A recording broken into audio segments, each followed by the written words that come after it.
habéis dicho que el salto de China al sector servicios. Sí. Estoy de acuerdo con vosotros, pero antes hay que pasar una etapa. Y es la siguiente.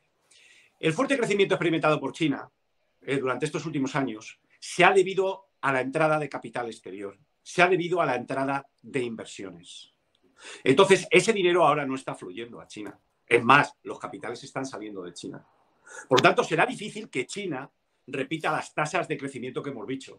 Y para hacer el tránsito a ese sector servicios que vosotros decís que tiene lógica, pero partimos de un punto que está muy distante. Ahora mismo su economía tiene problemas y lo que tienen que hacer antes de nada es relanzar el consumo doméstico. Porque como la inversión no la van a poder llevar a cabo, el crecimiento del PIB se va a deteriorar. Entonces necesitan incrementar el consumo doméstico. Y luego cuando esa situación la estabilice, luego ya veremos dónde vamos. ¿De acuerdo? Por lo tanto, en principio esto. En segundo lugar, en la economía china, como vosotros sabéis perfectamente, aproximadamente el 20%, estoy hablando de memoria, 20-25% es el sector inmobiliario. Y sabéis los problemas que tiene ahora mismo de todo el sector inmobiliario, que van a tener que ir al rescate de empresas. Y en tercer lugar, tenemos los déficits públicos de los gobiernos locales, que están falseados y no nos lo creemos. Luego, yo lo que creo es que China, antes de llegar a ese sector servicios, tiene que atravesar un desierto. Es cómo va a sustituir la inversión como motor de crecimiento económico por el consumo doméstico, en un entorno en que la actividad económica global se está contrayendo y en un entorno en el que su propia contabilidad pública no es creíble y tiene un montón de déficit público. Por lo tanto, esto apoya la tesis de lo que dice Héctor.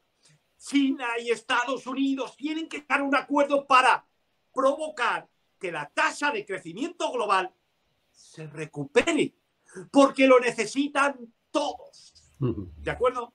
Y luego habéis dicho la reindustrialización de Europa. Fantástico, fantástico. Y ahora voy a hacer yo la pregunta que hace cualquier director financiero. ¿Y de dónde sacamos el dinero, Cristóbal? Yo no lo tengo. Yo tampoco. Entonces, aquí viene la clave. Es que esto es muy importante porque, mirad, en marzo del año que viene se van a reunir en la comisión para hablar de cómo rebajar las deudas públicas que tienen con respecto al PIB los países de la Unión Europea, que todos han incumplido el Tratado de Maastricht. Luego nos estamos encontrando que para llevar a cabo esa reindustrialización, para llevar a cabo hay que hacer inversiones y hay que financiarlas. Por lo tanto, la Unión Europea lo que necesita es poner orden en casa para justificar de alguna manera que realiza inversiones. Llegamos a lo mismo que China. A China le interesa crecimiento económico, a la Unión Europea le interesa crecimiento económico para poder así obtener dinero y financiar inversiones públicas, a Estados Unidos le interesa de chorradas y vamos a ponernos a trabajar, a llegar a acuerdos y relanzar. Yo de materias primas prefiero que hable Héctor, pero yo voy a aportar mi granito de arena en el sistema financiero. Y para ello me voy a centrar en una cosa que estoy seguro que Héctor controla bien y me voy a referir al techo máximo del precio establecido para el petróleo de los Urales. ¿De acuerdo? En principio, se pretendía con ello cortar un poco la salida de petróleo de Rusia que estaba haciendo fundamentalmente a través de los barcos griegos, me parece que también de Malta, etc. Luego nos hemos encontrado que Rusia ha podido, desde un punto de vista marítimo, nos hemos encontrado que ha podido utilizar otros buques porque hemos sabido que ha reconvertido buques antiguos, está metiendo ahí petróleo, con lo cual el riesgo de accidente se ha disparado, ¿no? Pero a mí me gustaría volver al tema financiero, donde está teniendo problemas cuando salen de Rusia los barcos y tienen que atravesar el estrecho, me parece, del Bósforo y luego Dardanelos, nos encontramos que los turcos les están pidiendo el seguro.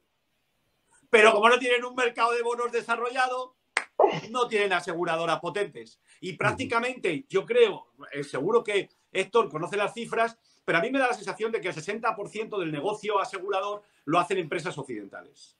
Entonces, claro, el problema que te encuentras es, vale, yo me voy a fijar en las materias primas más importantes, obviamente el petróleo. Pero claro, no puedo hablar de petróleo sin hablar de aseguradores. ¿De acuerdo? Porque si ahora ya sabemos que habrá un negocio sucio hecho por parte de aquellas navieras que tengan pocos escrúpulos. Pero las empresas que lo quieran hacer bien van a tener cierta inseguridad. porque claro, al establecer un límite al precio del petróleo ruso, nos estamos encontrando que las compras físicas se hacen a distintos precios y a ver cómo se calcula ese límite. Si queréis hablamos del límite, que yo creo que está mal calculado, pero no me refiero a eso. Quiero centrarme fundamentalmente en que en el tránsito del petróleo hablamos de las commodities, pero no hablamos de los seguros. Tú no puedes transportar petróleos en un seguro. Si Occidente controla los seguros, se va a dificultar el tráfico necesariamente, porque me podéis decir, bueno, es que Rusia y China pueden crear sus empresas de seguro. ¿Me vais a decir que Rusia y China, sus bancos centrales y sus gobiernos con el lío que tienen van a asumir el riesgo de cubrir, de hacer la cobertura de la navegación y el transporte de la carga? Es improbable. Luego nos encontramos que desde un punto de vista financiero volvemos a las mismas, Héctor. Es lo que has dicho antes que me ha encantado. Es el equilibrio. Señores, negocien de una santa vez, den dando petróleo y nosotros le aseguramos el tránsito y le aseguramos la cobertura de la carga. ¿De acuerdo? Esto es lo que yo te puedo añadir. Añadir simplemente que el límite de precio, si quieres, lo podemos hablar. El límite de precio máximo que han establecido, en mi opinión, es muy alto. ¿De acuerdo? Es muy alto. Si querían haber tenido un efecto mayor, tenían que haberlo bajado. Si seguramente no lo han hecho, me vais a permitir mi opinión, aunque es políticamente incorrecta y descortés, que es que yo creo que Europa también está condenada porque, como hemos visto con la vicepresidenta del Parlamento, me parece que ha recibido sobornos de Qatar, a mí me da la sensación de que los lobbies europeos se venden al mejor postor. No tiene sentido que Alemania dependiera tanto de la energía de Rusia si los lobbies no estaban financiados por los rusos. ¿De acuerdo? Por lo tanto, en conclusión, fijémonos en las aseguradoras a la vez que hablamos del tránsito del petróleo.